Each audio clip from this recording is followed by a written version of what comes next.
Le sacrifice eucharistique, nous l'avons vu, est l'action la plus sainte de la religion chrétienne, le culte divin par excellence. C'est l'âme de l'Église, son plus précieux trésor. Trésor que Jésus-Christ lui a donné en instituant le saint sacrifice de la messe la veille de sa mort le jeudi saint et en ordonnant à ses apôtres de poursuivre cette œuvre. Faites ceci en mémoire de moi. Mais Jésus-Christ n'a institué que la substance, que l'acte essentiel du sacrifice eucharistique. Il a laissé à son Église, assistée par l'Esprit Saint, le soin de développer ce sacrifice, de l'orner, pourrait-on dire. Le Christ a institué l'Eucharistie en tant que sacrement et en tant que sacrifice.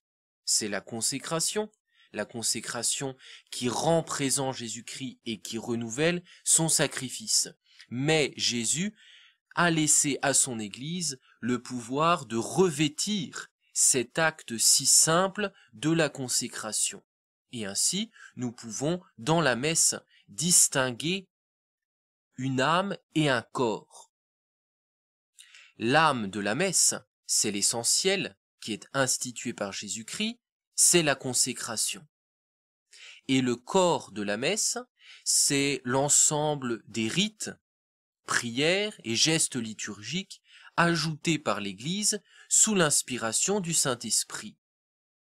Ce corps, c'est-à-dire les rites liturgiques, ce corps a été formé premièrement par les apôtres qui ont célébré la messe à partir de la Pentecôte. Les apôtres célèbrent la messe et par conséquent forment, instituent, créent un rite liturgique, un ensemble de cérémonies extérieures.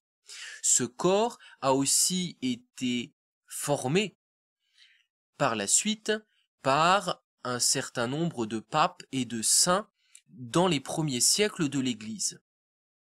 Quelques modifications minimes ont été apportées au cours du Moyen-Âge dans les rites de la messe et au moment du Concile de Trente au XVIe siècle, tout est fixé, du moins pour le rite romain. Le rite romain est fixé, il est stable et il n'y aura pas d'évolution depuis le Concile de Trente.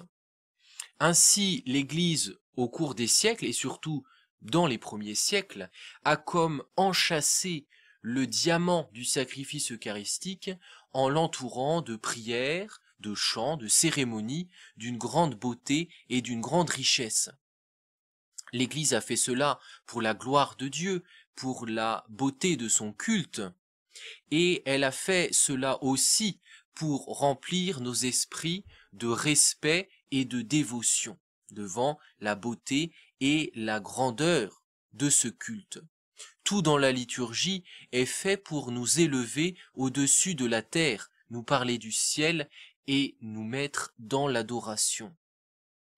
Les prières liturgiques l'emportent sur toutes les autres prières, car aucun esprit humain ne pourra dépasser la beauté et la grandeur de ces prières liturgiques.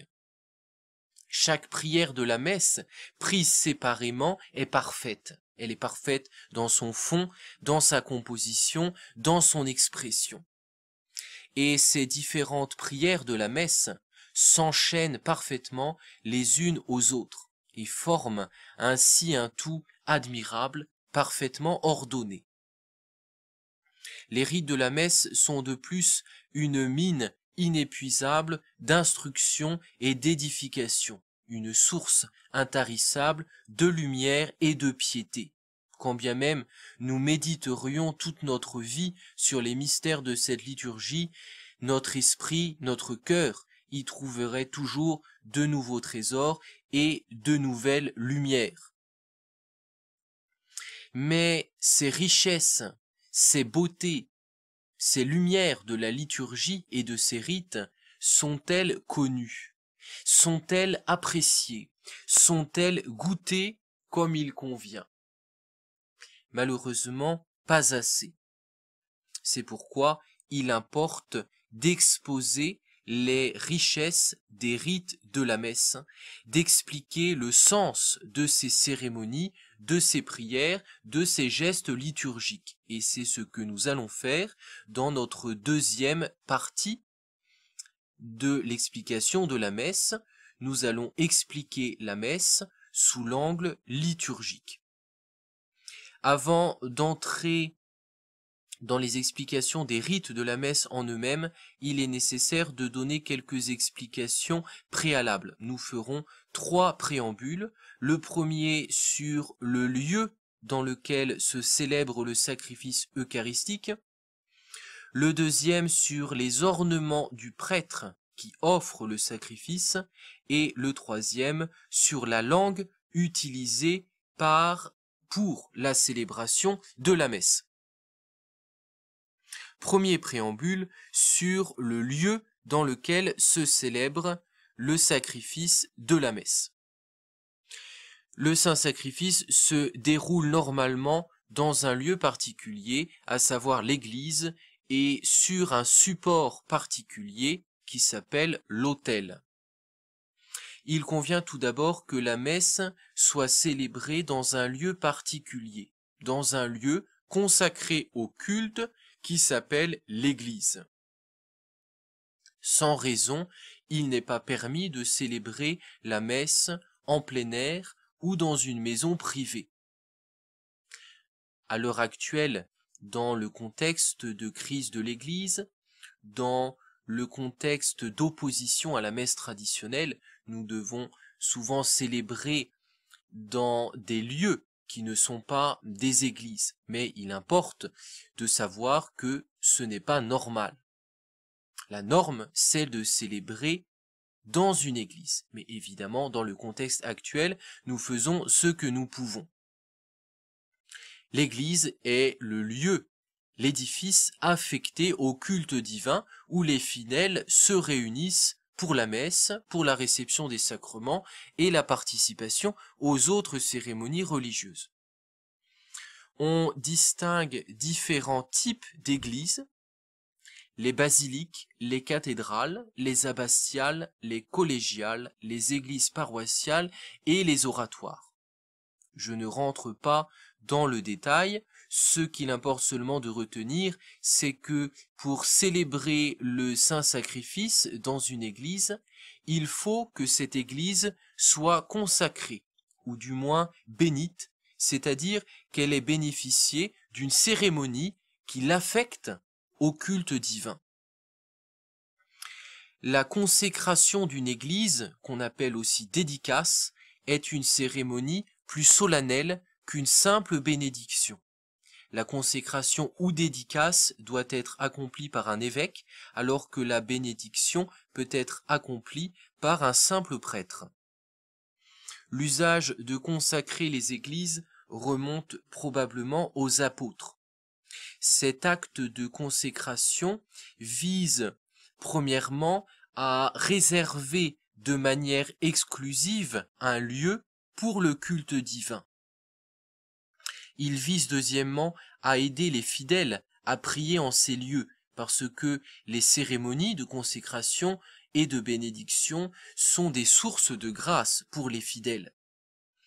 Et cette consécration vise troisièmement à nous rappeler la dignité de notre âme et la pureté que nous devons cultiver. Car vous le savez, les églises symbolisent nos âmes. Et les cérémonies de consécration et de bénédiction symbolisent la prise de possession de nos âmes par la grâce divine. Elles symbolisent la venue de Dieu en nos âmes. Et c'est pourquoi il y a de nombreuses ressemblances, quant à l'extérieur, entre une cérémonie de consécration et une cérémonie de baptême. Le Saint-Sacrifice de la messe est ensuite célébré sur un support particulier qui s'appelle l'autel. L'autel est le centre, le cœur de l'édifice de l'Église. Puisque la messe est un véritable sacrifice, il est nécessaire qu'elle soit célébrée sur un autel. lieu ordinaire du sacrifice, et non pas sur une simple table, lieu ordinaire du repas. Cet autel consacré au sacrifice symbolise Jésus-Christ. Il symbolise notre Seigneur qui est lui aussi consacré au sacrifice, consacré à la croix. L'autel symbolise encore le cœur de tout chrétien fidèle. Le cœur d'un chrétien est comme un autel spirituel sur lequel nous devons immoler continuellement nos vices et nos concupiscences en faisant mourir le vieil homme dont parle saint Paul et offrir à Dieu des prières, des résolutions et des bonnes œuvres. Au centre de l'autel se trouve le tabernacle, sorte de petit coffre où sont renfermées les hosties consacrées.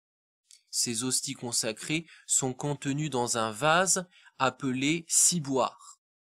Le tabernacle est recouvert d'un voile que l'on nomme conopée.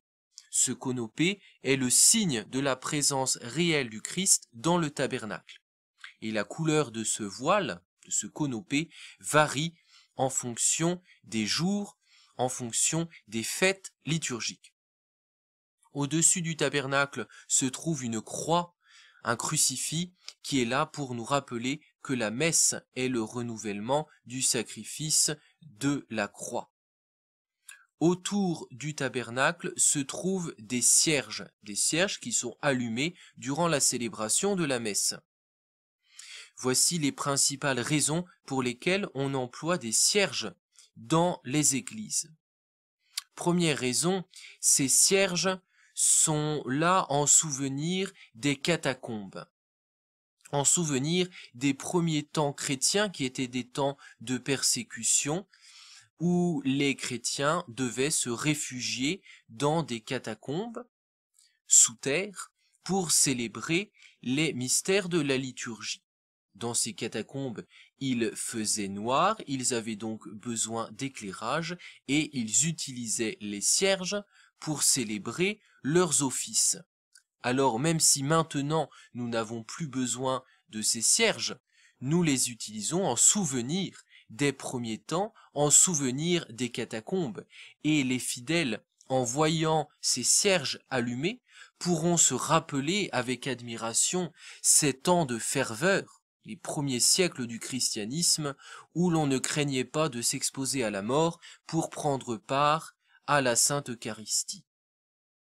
Deuxième raison, nous utilisons des cierges dans la liturgie, dans la célébration de la messe, en l'honneur de Jésus-Christ qui est la lumière du monde. Jésus est notre vraie lumière, c'est lui qui nous révèle le Père, c'est lui qui nous révèle toute vérité.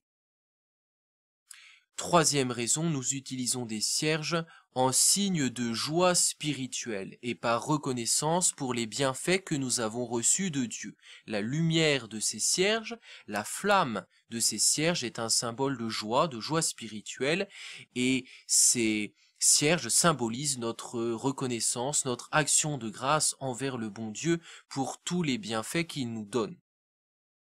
Enfin, nous utilisons ces cierges pour symboliser notre foi. Les cierges sont le symbole de la foi dont les fidèles sont éclairés.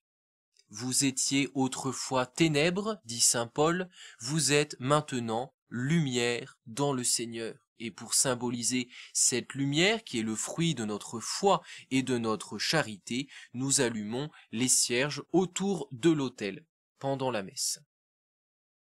Auprès de l'autel, enfin, se trouve une lampe qui est de couleur rouge, que l'on appelle la lampe du sanctuaire, et qui indique, tout comme le conopé, la présence réelle du Christ dans le tabernacle. Si cette lampe qui se trouve dans le sanctuaire, si cette lampe est allumée, elle nous indique qu'il y a la présence réelle dans le tabernacle. Et par conséquent, nous ferons devant l'autel, en signe d'adoration, en signe de foi dans la présence réelle, nous ferons une génuflexion. Cette lampe du sanctuaire nous apprend que nous devons nous consumer d'amour en présence de Jésus-Christ. Elle a donc aussi un symbolisme. Non seulement elle indique la présence réelle, mais elle est aussi là pour symboliser notre cœur, notre adoration. Nous devons, comme cette lampe, qui est normalement une lampe à huile, nous devons nous consumer d'amour en présence de Dieu et de Jésus-Christ. Nous avons terminé notre premier préambule sur le lieu de la célébration eucharistique. Nous poursuivrons la prochaine fois en parlant des ornements du prêtre et de la langue de la liturgie.